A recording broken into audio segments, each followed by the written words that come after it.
ஒருமுறை பூதனை என்ற ராட்சசி கம்சனால் அனுப்பப்பட்டாள் குழந்தை கிருஷ்ணனை கொல்ல.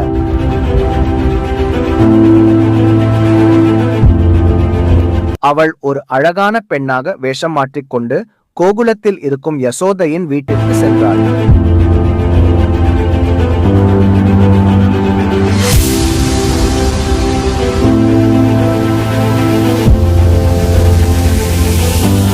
அவள் தன் விஷம் நிரம்பிய மார்பில் இருந்து கிருஷ்ணனுக்கு தாய்ப்பால் கொடுத்தாள்.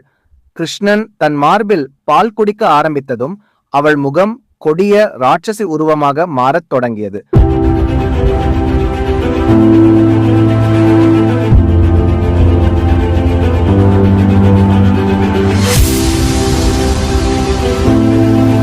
அவள் வலியுடன் தரையில் விழுகிறாள். பூதனையின் உண்மை உருவம் வெளியே வந்தது.